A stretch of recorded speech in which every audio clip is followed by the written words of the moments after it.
No more fucking around. It's Wild Style Radio. Wild Style Radio. What is up? And welcome to the Stand Up and Shout Rock Show with Whisk and Kev, coming to you live from Salisbury Center Studios in Manassas, Virginia, part of the Wild Style Network. Fueled by Monster Energy. Yes. Yeah, happy Friday Eve. Friday Eve. Thursday again. Oh, yes. Yeah. Friday Eve would be Thursday. That would be tonight. It's been a long week. It has been. You know, it shouldn't have been a long week, but it has been a long week. Yeah, we had the long weekend. I know, And right? Tuesday felt like Thursday. Yeah. Yes, it did. And then it just kept going. Yeah. And we had a little micro wrestling in the space between. That was a week ago. That was last Thursday. Last Thursday. Yeah. I was not here. It was fantastic. Any tables get broken? There's some chairs got slammed around, like some of those those cookie trays, those round cookie trays. Yeah, the cookie platters, They got popped pretty trash good. cans.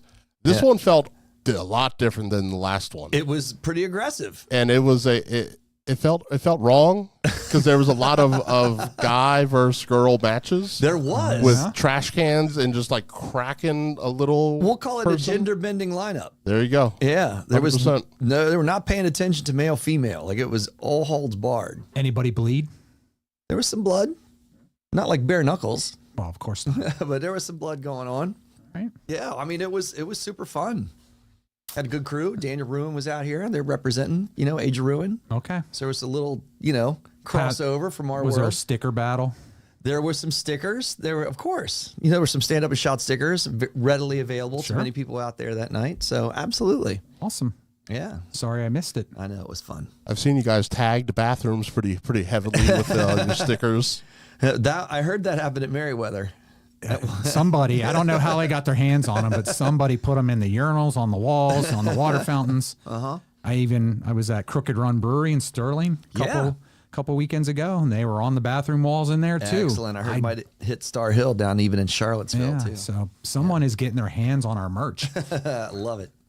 At Stand Up and Shout or shop standupandshout.com. Shop standupandshout.com. Excellent holiday gifts. Yes, sir. Whatever you're going to celebrate in the winter months. Get Shop the standupandshout.com. cool T-shirt with the logo on it. Exactly. Right. Bring the lightning into your world and the horns. Your ladies will love it. The ladies do love it. They Yes. go for a good Stand Up and Shout Rock Show shirt. So what else is new, man? All right, so we were you and I started talking back and forth. We haven't talked in a little while about the Rock and Roll Hall of Fame induction ceremony. The Hall of Shame. I know, the Hall of Shame ceremony, as Eddie Trunk calls it. We'll probably reference Eddie Trunk quite a bit. Yeah, there's some nuggets from the ceremony that I heard some stuff on his recent show. Exactly. Right. Yeah. So no doubt. So like you can watch it all right now on Disney Plus. That's right. The entire live performance of the induction ceremony, which is a good 5.5 hours. Yep. Did you watch it all at once? I did. Did you I really? watched it on Monday. Damn, good for you. Yep. I watched your everything Veterans Day? but Mary J. Blige. Okay, you like just fast I forward. fast forwarded through that. Gotcha. Yeah. So like I took it in chunks. I Yeah. couldn't sit down. Yeah, I think I did 3 chunks, but I think the first one was a little heavier than the second one. Sure. Then I went to the third one. I liked it relative to what had been done previously on HBO because it seemed like HBO cut it up. Yep. So that was pretty cool. You got the feel of the whole show. Yeah. And, I felt my blood boiling more and more as the show went along. So, yeah. They put a version of it on CBS also. Did they? You go on the regular network, and that is really cut up. I to me. imagine so. Super cut up. So like, right, you're just getting small nuggets. It was sort of like the article I read in the Hollywood Reporter about it. Yeah. It talked about everything but Ozzy Osbourne's induction. Oh, really? Because that was a fantastic induction. It was phenomenal. I know. Jack Black was great. And even Ozzy was great. Yes. Like from where he was. So I guess we'll talk about like just cut right to the chase with the Ozzy induction because that was an all around amazing induction and long deserved. Yes. Right? We've obviously been like championing Ozzy. We talked about that when we talked about the nominations when the nominations came out way back in February, March. And around that time, it was about time that Ozzy got his due as a solo artist. Correct. He has so much respect from so many people in the music industry. It's just amazing that it took that long. He was only acknowledged through Black Sabbath. No, it was great. And, obviously there's a lot of bands that are still way overdue. And, you know, one of the things that kind of struck me, I mean, we can talk about Ozzy or we can save that, but I found it a little frustrating, I guess is the word, when you have someone like Chuck D, who did Kool and the Gang's intro, already a Rock and Roll Hall of Famer, Right. Public Enemy, Right. talking about what a huge influence Kool and the Gang was to them as artists. Yeah. And it's like, how can this be the Rock and Roll Hall of Fame Right. when You're working people that backwards. are major, you know, mentors, you know, drove them as an artist, and they get in the Hall of Fame before those bands do. Right. And it's a good point, because I even think the closer, Dave Matthews, when he was able to speak, and of course, big love and big props to Dave Matthews coming from this state of Virginia. Yes. You know, so like Only good homegrown. thing to come out of Charlottesville. Exactly. So homegrown guy acknowledged that with Ozzy and with others. Right. Tribe Called Quest also, like, you know, how he bought their albums and how just a much of an impact they had on him, and how like great artists that they were. And he couldn't, I think the paraphrase is, couldn't believe he was swimming in the same pool. Right. And he was the closing artist of that induction ceremony. So he got the closing slot. Right. Yeah. So I hear what you're saying. Yeah. Well, and then, you know, the one that really kind of got me spun up was Alexis Corner. And you have Keith Richards talking about same thing. It's like, you know, he was a great blues guitarist. He influenced me, he influenced Eric Clapton, he influenced Jeff Beck. And, you know, and then when they did the package on, you know, his career and the influence he had with the clubs he developed and the bands he played in, why that someone like that is not already in there. Right. It just Right. doesn't make a whole lot of sense. No, I know. And I think it's, you know, along those lines about waiting so long and kind of missing things. They don't have to be necessarily in their prime, but at least more towards, you know, an artist when they're more physically able to do better music. Right. That is a shame that we missed Ozzy being able to do a good, strong induction ceremony. Yes. Because, you know, of his Parkinson's and Right. obviously the effect that has on him. So we weren't able to see him perform. And I always think that that's super special. And good thing for the Rock and Roll Hall of Fame for catching John Bon Jovi, Right. you know, last year before his voice really kind of went to the place Sure. that it's in right now. And he was able to perform Right. at that induction Well, and ceremony. it wasn't just Ozzy, because there were some other, you know, Warner had a little bit of that as Lou part Gramm. of theirs, and you know, Mick Jones has Parkinson's now. That's why he was not there. Yep. And then you got someone like Jimmy Buffett, who never was on the list of potential people to be inducted this year. Right. But it took him dying Right. for them to recognize him. And I still don't quite get the musical excellence award that just induct the band or the artist. Yeah. It's like, It is a weird set of awards. Right. That kind of bend and twist around there. What did you think of the Peter Frampton induction? so when we had our conversation, that was one of the people that I thought should go in. That's why I asked you. Yeah. So, you know, and in all the video package they ran for him, you know, I thought that was really good. It was almost like they were saying, this is why he should be in, because Yeah. I think there were a lot of people that questioned him going in. Right. And, you know, obviously, you know, Frampton, The live. the live album, which is really what set him up. Yep. But, you know, the people that talked about him as a guitar player too. So, you know, I think it was deserving. I thought it was good. I loved the performance. You know, that was pretty cool. So yeah, Yeah. What did you think of Keith Urban joining him? that to me, that there seemed like they were pushing the envelope with Yeah. certain groups, and particularly, you know, I know we'll talk about Foreigner, but Foreigner really seemed that way. And Yeah. then after Lou Gramm was on the Eddie Trunk show, it really kind of spoke to that piece as well. But yeah, I mean, I think he could have just did his thing. Yeah, it's another one I wish that he was just in better physical condition. And we saw, I mean, I don't necessarily want him to be younger, just in a better physical place to be able to perform the music. And especially bringing up Peter Frampton live. The live feel of that album is so strong in terms of feeling like, especially not at even a live rock show, but a 70s arena, and the energy of the 70s arena live rock show. the album and the recording really captured that, which has him into the Rock and Roll Hall of Fame and got him a lot of recognition. But I don't know if there's a way to kind of recreate that spark and find that magic again in an induction ceremony. Right. But that to me is what you're kind of seeking. But you get into these people, when we were talking about it with the Super Bowl situation the last podcast 2 weeks ago, Right. you're getting into these acts a little later in their lives, you're going to miss all of that. And that's the unfortunate side of it. Definitely.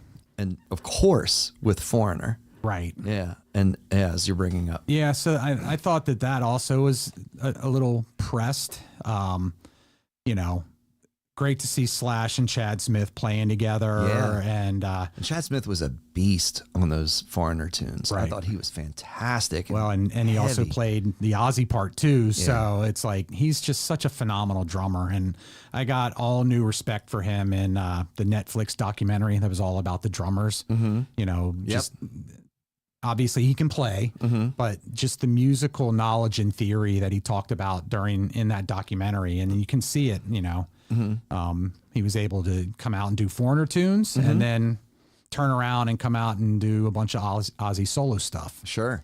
But, you know, and, you know, it was weird, I thought, to have Sammy Hagar and Demi Lovato and Kelly Clarkson singing. And then all of Sure. a sudden Lou Gramm comes out. Yeah. So, you know, I'm like, all right, well, that's kind of cool. Yeah. But come to find out, and I love seeing Jeff Pilson. Yeah, You know, I the know. the newer current members of Foreigner. Sure. So seeing him play, you know, which goes back to like Dokken. needs to get in there. Yeah. And maybe they would finally patch things up if that were to happen. Sure. But, you know, so that was cool. But then, you know, I guess Lou Gramm was on Eddie Trunk's show after the induction ceremony and said they told them they weren't going to let the original members of Foreigner play. Right. And I'm like, if they're willing to do that, you know, like I know we've had artists, you know, Bon Jovi did it and, you know, and when Judas Priest was inducted, KK Downing and Glenn Tipton came back. And that's what you would expect to see. And granted, if there are other newer members, you know, the whole band performed with Priest. Yep. But I think the band should have been given their opportunity if they were capable and willing to do it. Absolutely. To have their moment in the spotlight. Absolutely. And the Hall of Shame told them, no, this is how it's going to go. Right. Which I think is just, They want to put it into a more commercially viable, star-studded medley Right. of performers to kind of wave through and not have it be the original members maybe not performing at the levels that they had done Sure. in prior years. yeah. And I guess come to find out, that's why Dennis Elliott, the original drummer, didn't even show up. Right. Because he had gotten wind of it before Right. making the arrangements to come out there and just said, you know, kind of F you. Right, exactly. It's a shame. Yeah, Yeah. definitely. Yeah. Well, I did like, you know, getting back to the Ozzy induction and the Ozzy performance. I think the surprise for me, and one of my favorite surprises, was Billy Idol performing No More Tears. No More Tears, which I just couldn't, in his vocal range, if you know, that somebody would have told me that he was going to do No More Tears and sing that, I just couldn't imagine how that would have sounded. And I Right. thought he did a fantastic job Yep. of the vocals, performing the vocals on that song, surprisingly. Yeah, it was cool. And I like Jelly Roll doing Mama, I'm Coming Home. Mom, I'm Coming Home. You know, that was cool. And then obviously, you know, for me, I loved Jack Black's introduction because he talked about Blizzard of Oz and being a 13-year-old kid and the guy in the record store going, "Stop fucking around, kid. This is the album you want." Right. And that was my entry drug into metal. That was Sure. the very first record I ever bought by myself. You know, I'd been introduced to AC/DC and Rush and bands like that were around at that time. Obviously Sabbath, Billy Squier by my older stepbrother. But Sure. when I went to the record store, I'm buying a new record. That it was Blizzard of Oz. So, you know, I think Jim Brewer had a comedy act about that a long time ago. You know, before all of this, like what you're mentioning and like Right. what Jack Black did, and he was saying that about Foreigner. That was kind of like the gateway drug. Sure. Like you're kind of there. You know what I mean? You're kind of listening to some good hard rock and good kind of stuff. But you know, if you really want to get real, right. you know, then you go to this Ozzy album. Yeah. Yeah. So that was cool, and I thought that was just a phenomenal speech. And then, I wasn't sure if Ozzy was gonna try and perform, but I thought it was cool for him to be on stage and Sure. and and then obviously Zach doing his thing, which was cool. So They look good. They sounded good. I actually know I had a good friend that attended, and she said that it was a fantastic show to watch. And she was there for the 6-hour duration, but it didn't feel like 6 hours. Right. I think that, the pacing of it, pretty much what you see on Disney Plus is what was happening live. So Right. it wasn't too much, Okay. That's editing cool. even like through them on their parts. And it was just even exciting. And from the live feel of the performances, that was just some feedback that I got from her. Was the Ozzy performance was through the roof. It just completely lit the place up. Yeah, and obviously I got a little bit into Dave Matthews towards the end of my stint at VT, and we were seeing him for cheap. oh yeah, Those he were was like playing $10. playing the frat houses or the bars in Blacksburg, Sure. but so that was cool. The only disappointment was that Boyd Tinsley, the original violinist, was not there. Right. I thought perhaps he would pop in and Right. be part of the performance, but all the live stuff was phenomenal. And it was a good induction for them, like to bring up Dave Matthews, because they're still a very strong touring band. Right. As we're mentioning, where they're not like really kind of aged out of what they can play. So they're able to still play it very well. So when they did perform, it was a good, honorarium to the music that they put out, at least some of it. They covered a song even at the end. Burning Down the House. Yes, Yeah. Burning Down the House, Yeah, which yeah. really kind of closed that show. And it was, Right. Dave Matthews announced that it was unexpected for him, and that, that they were just going to do it, and they did. And it was super fun. And you got that festive feel, Right. For what, to me, all of those bands should be acknowledged, in doing. So, Sure. Yeah. It was good. What'd you think of Cher? She showed up. Man, I'm not a Cher fan. No, not me either, really. I have respect for Cher. I love Dua Lipa. Yeah. I mean, I watch Dua Lipa. I don't know what to say. I'm not going to go out and listen to a whole ton of Dua Lipa songs. But, I'll say this, okay? If I want to critique the performance and not the appearance, kind of to pull back from that. Their vocals were weird together. I don't think that either one of them were off key, Right. but they didn't blend well. It's like mixing vodka with Coca-Cola. You know what I mean? The two taste great on their own, but it's probably a bad idea to mix them. Sure. And that's, to me, what happened with that. Yeah. I was just, for all of her bluster, Right. F the Hall of Fame. I don't Right. care what they think. Right. I'm not going to show up even if they induct me. And then She backed she down. opens the show. Yeah, she opened the show and I don't know if it was a dig, with the made a comment towards the extent of about time, kind of, but it wasn't overly chesty. Right. It wasn't like what you would expect, at least from old Cher, Right. who would be very confrontational and chesty. Yeah. So I thought and I don't know how much editorial control they have over like the video pieces, but the very beginning of her package was like, fuck the Hall of Fame. Right. I don't care what they think. So they did include that, or she asked them to include that. Right, So right. I think another opportunity for her to get a dig in on them. absolutely. So Yeah. But either way, even if you're not liking some of the acts, you said you fast forward through Mary J. Blige. I think Yeah. every act was watchable. I would say that, if you're listening to us for any type of recommendation as to whether or not to pay attention to this, I think it is worth the watch. And absolutely. I'm maybe a little ADD or something. It's hard for me to sit down for 5.5 hours and watch something like that. But Yeah. But I did take it in clips, and I really appreciated it when I did. Yeah, and I was glad, because they've been on the fan ballot forever. MC5 got in. Yeah, that was They were awesome. very much deserving as well. Yep. And that Tom Morello. Posthumously. Yes, they all got they it. all posthumously. So another situation where, it probably took all the band members passing away Exactly. for them to get inducted. Right. But I thought Tom Morello did a lot of justice towards that band and bands of that era and sort of how it paved the way for other bands like Rage Against the Machine. Absolutely. Punk rock. And punk rock. So, the punk rock bands and hopefully metal bands, and we'll all start getting their due. Yep. Absolutely. Yeah. So we'll see. I mean, I think that I can't wait. We're going to be talking about that before we know it.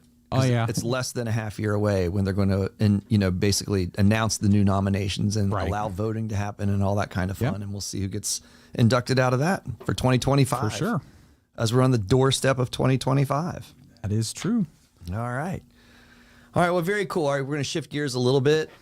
We're going to we're going to talk about some. We have some musical happenings. We've talked about heavy happenings, and we reflect on things. But I think what are the odds gives us a chance to jump into the future. Yep. So some recent musical happenings and what our thoughts would potentially be as to whether or not things like this could potentially happen in the world of rock and roll. All right. Very cool. All right. So what are the odds for November 14th, which is today? I'm going to let John throw up one of our odds question. All right. So what are the odds? What are the odds? We've talked about this story multiple times in the last 2 or 3 months, but we have to get back to it because it's a big story. I think the world It's right the new now, soap opera. it is a soap opera, but in terms of the music and the live show and everything we're talking about in the world of rock and roll, the world needs this band. They do. They need this band right now because it is a big headlining stadium touring band. We have it with Metallica, the shirt that you have on. We also have it with the Foo Fighters. So what are the odds that the Foo Fighters will tour in the U.S., specific to a U.S. tour? Because I think it would be easy to escape to a European tour. But what are the odds that the Foo Fighters will tour the U.S. in 2025? What do you got? There is no chance. You got a 0. You're going squadouche. Well, I'm going with Full a 0.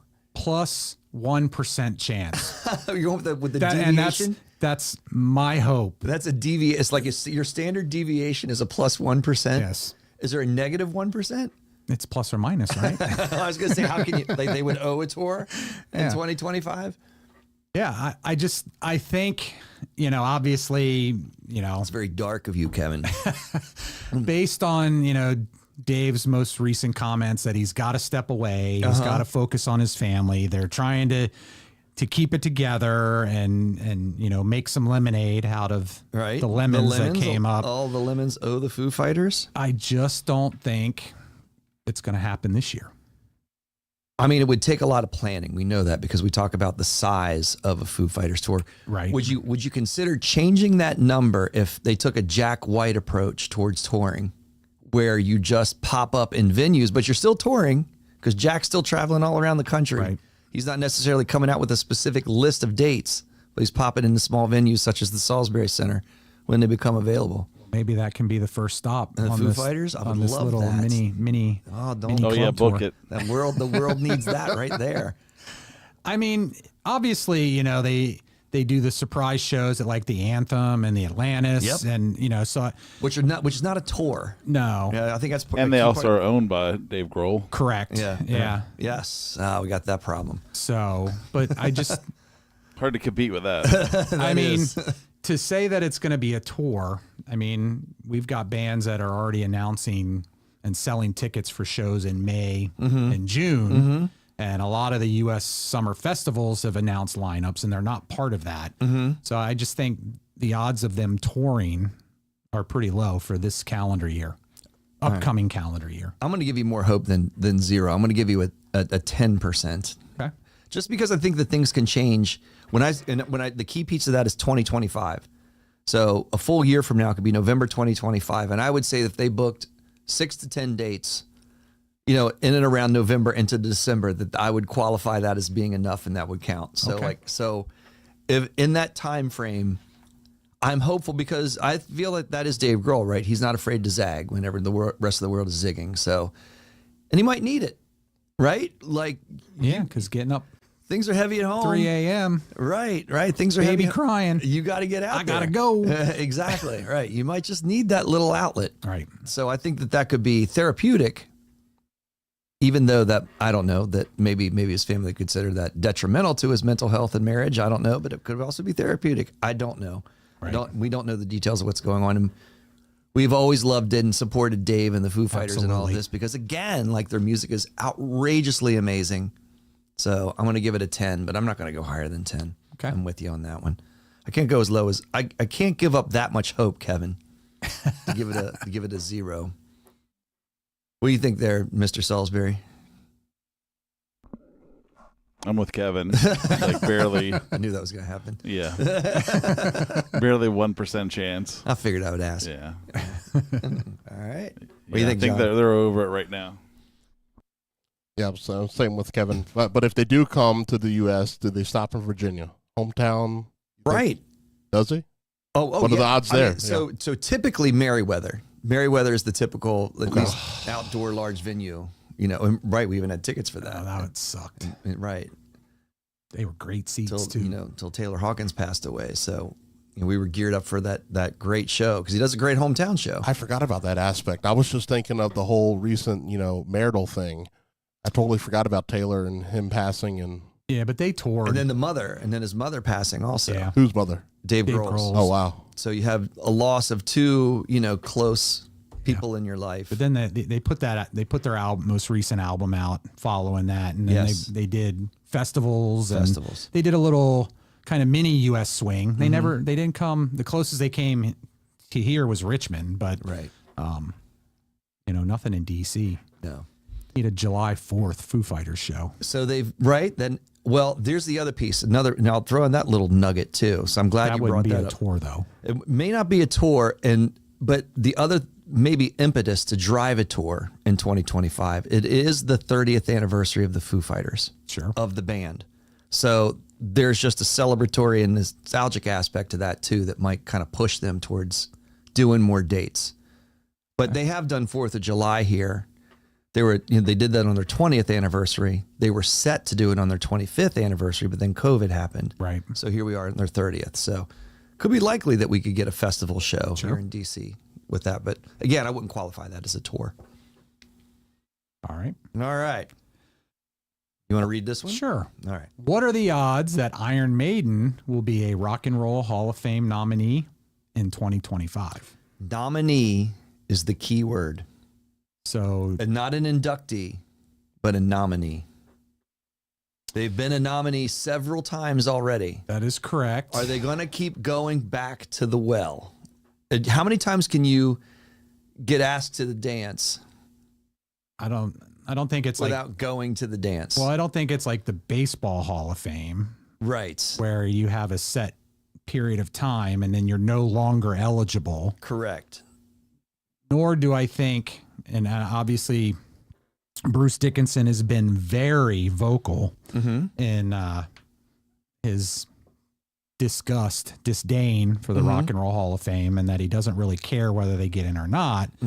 But I would imagine that there's 100% certainty that there'll be a nominee. Oh, you're going to go, man, you're working in extremes today. I was, when you shared this a day or two ago, I read this differently than You meant you were thinking inductee. inductee. Well, we could go there next. Sure. All right, so we could throw that in as like a side piece. But I do want to mention, I feel like there's extra weight in paying attention to Iron Maiden, specifically through Tom Morello, Rage Against the Machine. Correct. I think Tom Morello's got extra weight with the Rock and Roll Hall of Fame now being inducted himself.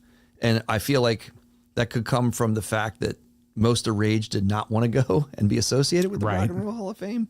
I mean, I do think it is kind of cool to not be in the Rock and Roll Hall of Fame and still be a badass rock act. There's Sure. something very rock and roll about that. Like Right. being anti-establishment and rebelling against the Like establishment. Motorhead. Exactly. Right. Yeah. So Eddie Trunk, or to me, that's Jane's Addiction also. Like I can easily go down that road with Sure. that man.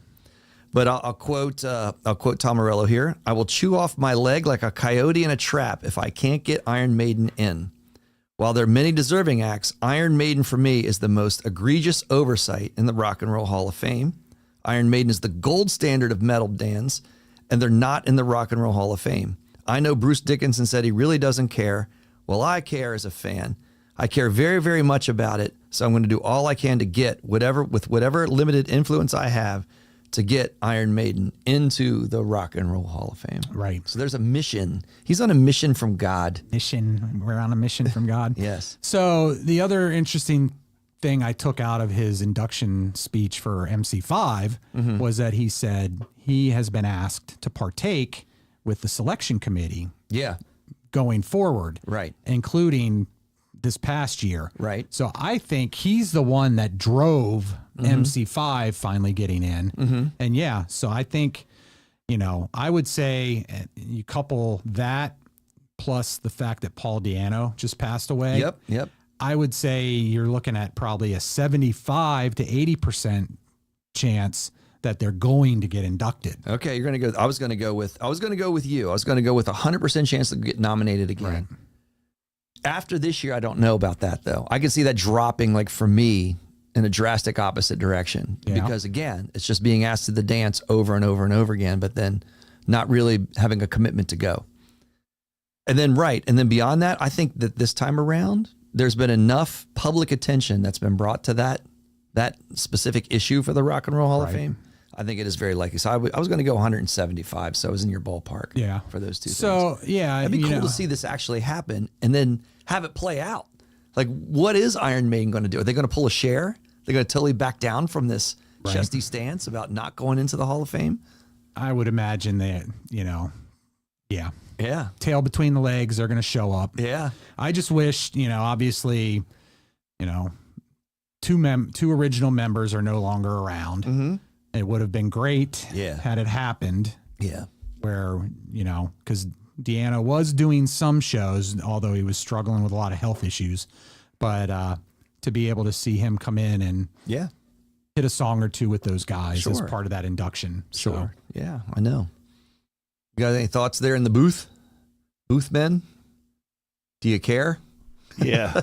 No, I love Iron Maiden. Maybe not to the extent that Kevin particularly likes them, but I like them. I think they should be. Yeah, they're just legends. Of course. Especially that galloping bass, Right. Run to the Hills and all those. Just, it's got to be in there. If you got all those the other bands that are in there that don't necessarily deserve to be Cher and that crap. So yeah. I think it's going to happen.